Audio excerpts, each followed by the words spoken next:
इसरो का चंद्रयान 3 23 अगस्त को लैंडिंग कर सकता है। सूत्रों के मुताबिक अगर सब कुछ ठीक ना रहा तो लैंडिंग के लिए दोबारा 28 अगस्त को कोशिश कर सकते हैं। इसरो के सूत्रों से खबर है कि इस बार की तैयारी के मुताबिक अगर दोनों इंजन फेल भी हो गए तो भी विक्रम रोवर लैंड कर सकता है। इस बीच कुछ फनी मीम्स को मून मिशन के आने से दोबारा देखा जा रहा है। चलिए उस पर डालते हैं एक नजर। इस मीम को शेयर करने के लिए भक्त प्रकाश राज को ट्रोल करने लगे।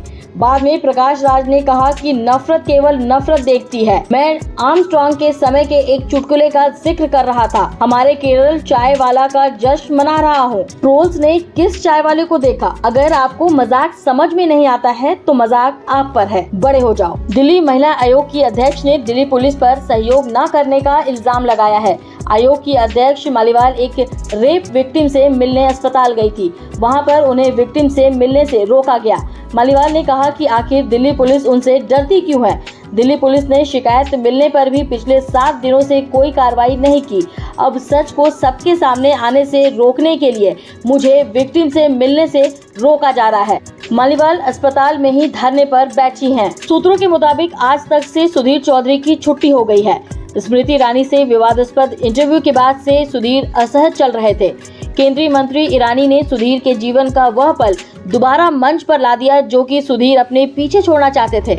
सुधीर ने कहा कि जिस पैर को आप वर्षों से चाट रहे हैं उसी पैर से मारना मेरे स्वाभिमान को ठेस पहुंचाता है। आइए देखते हैं पूरा वीडियो सुधीर और स्मृति ईरानी का। मैं भी पूछ सकती हूँ सुधीर जी, क्या हुआ जब आप जेल में थे? क्या हुआ जब आप जेल में थे? राहुल गांधी आज भी अपने लद्दाख दौरे पर है। इस दौरान वो स्थानीय लोगों से मिले। राहुल गांधी अब तक 265 किलोमीटर बाइक चला चुके हैं। ऐसा लगता है कि राहुल गांधी को जनता की नब्ज पता चल गई है। वो लोगों से मिल रहे हैं, उनके साथ चाय का कप शेयर कर रहे हैं, उनकी समस्या सुन रहे हैं। जब से राहुल गांधी ने भारत जोड़ो यात्रा की है, लोगों को लगने लगा है कि यह आदमी हमारी समस्याओं को सुनने में गंभीरता रखता है। आज के दौर में जब राजनेता अपने आप को राज्य की तरह बर्बाद करने लगे हैं, ऐसे में राहुल गांधी की सादगी लोगों को पसंद आ रही है। राहुल गांधी की वीडियो आज मोदी जी के वीडियो को मीलों के अंतर से सोशल मीडिया प्लेटफॉर्म पर पीछे छोड़ रहे हैं। यूपी तक के एक पोल में लोगों ने राहुल गांधी को अमेठी की पहली पसंद बताया है। सूत्रों के मुताबिक बीजेपी ने एमपी में जिन 39 हारी हुई सीट पर अपने प्रत्याशी की घोषणा की थी, वहां पर बगावत के सुर अभी से आने लगे हैं। घोषित प्रत्याशियों को लेकर बुंदेलखंड, ग्वालियर, चंबल और मालवा निवाड़ में बीजेपी के दूसरे गुटों में गंभीर नाराजगी है। बीजेपी ने वरिष्ठ नेताओं को डैमेज कंट्रोल के लिए लगाया है। एक महिला नेत्री इतनी गुस्से में है कि उन्होंने सर्वे पर ही सवाल खड़े कर दिए। बोली, ये कैसा सर्वे है कि मेरी सीट पर ऐसी महिला को टिकट दे दिया गया जो पिछले पंचायत चुनाव में मुझसे हार गई थी। पन्ना के गुनौर में भाजपा प्रत्याशी राजेश वर्मा का विरोध बीजेपी नेत्री अमिता बागरी कर रही हैं। उन्होंने पार्टी पर वंशवाद का आरोप लगाया है। कहा कि पहले पिता अब बेटे को टिकट दिया जा रहा है। पार्टी को सिर्फ एक परिवार के प्रत्याशी पर ही भरोसा है। 2018 में मुझे आश्वासन दिया गया था कि अगली बार मौका मिलेगा, बावजूद मुझे टिकट नहीं मिला। अब मैं निर्दलीय चुनाव लड़ूंगी। बीजेपी जो कि परिवारवाद को लेकर कांग्रेस को घेरती है, आज खुद इस दलदल में फंस चुकी है। जिले की चाचौड़ा विधानसभा के लिए भाजपा ने प्रत्याशी घोषित कर दिया है।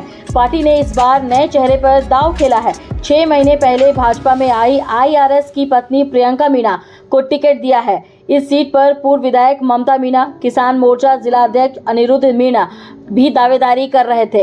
हालांकि पार्टी ने सर्वे के आधार पर प्रियंका मीणा को अपना प्रत्याशी घोषित किया। बिग बॉस OTT 2 जीतने के बाद एल्विश यादव अपनी खुशी अपने फैंस के साथ शेयर कर रहे हैं।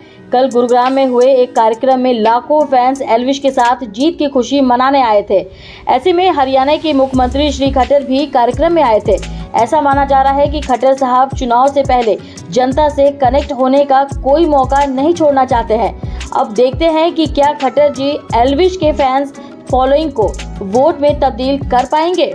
गदर के तारा सिंह का घर नीलाम होने से बच गया। जी हां, बीजेपी के सांसद और बॉलीवुड के एक्टर सनी पाजी का घर नीलाम होने से बच गया। एक बड़े उलटफेर में बैंक ऑफ बड़ौदा ने कहा कि नीलामी की सूचना में कुछ तकनीकी खामी थी, इसलिए इसे वापस लिया जा रहा है। इसके साथ ही सनी पाजी ने बैंक को सेटलमेंट करने के लिए भी अप्रोच लिया है। चलिए, तारा सिंह का घर तो बैंक ने तकनीकी खामी का हवाला देकर बचा लिया, लेकिन क्या बैंक इतना दिलदार आप जनता के साथ रहता है क्या?